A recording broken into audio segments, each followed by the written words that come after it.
Detailed TAFSEER, verse-by-verse explanation, verses 1 to 5. Glorification and divine power 1.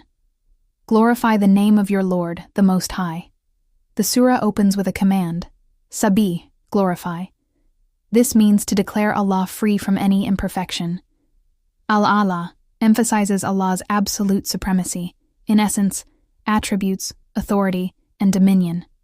This verse establishes Tawheed, oneness of Allah, transcendence, tanzi, proper attitude of worship. It is from this verse that the phrase Subhana Rabbiyal A'la is recited in sujud, prostration. 2-3.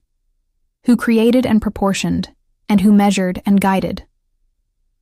These verses describe 4 divine actions: created, khalaqa, bringing into existence; proportioned, fasawa, perfect balance and harmony; measured, qadara, divine decree and precise determination; guided, hada, guidance to fulfill purpose. This includes physical laws of the universe, instincts in animals, human intellect and revelation. Allah's creation is not random, it is intentional and purposeful. 4-5. Vegetation and the cycle of life. Allah draws attention to plant life, green pasture, then dried and darkened stubble.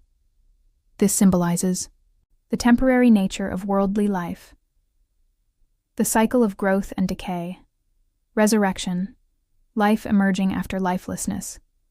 Verses 6-8, preservation of revelation. We will make you recite, and you will not forget. A direct assurance to Prophet Muhammad. The Quran will remain preserved in his heart. Divine protection against forgetfulness. This verse is a foundational proof of Quranic preservation. 7. Accept what Allah wills. This does not imply actual loss, but affirms absolute divine authority.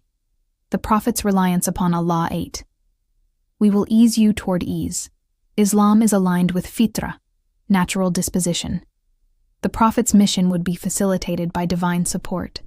Verses 9-13, the reminder and human response. 9. So remind, if the reminder benefits. The Prophet's duty, convey the message.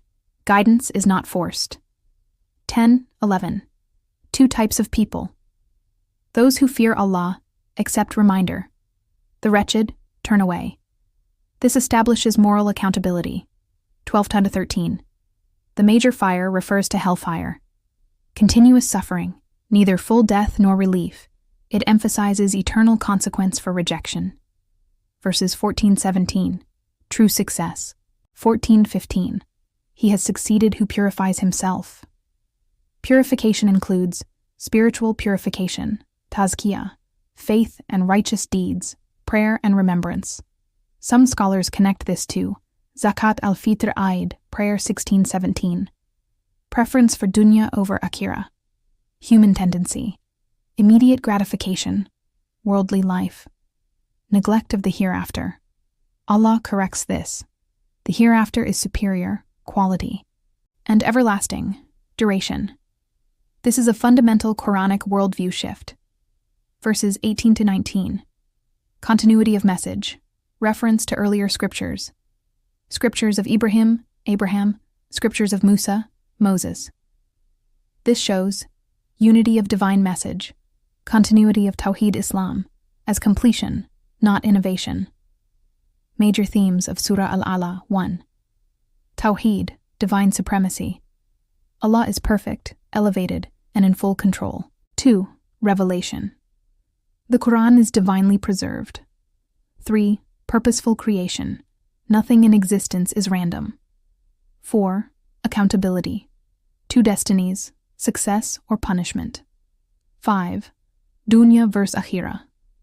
Eternal life outweighs temporary enjoyment.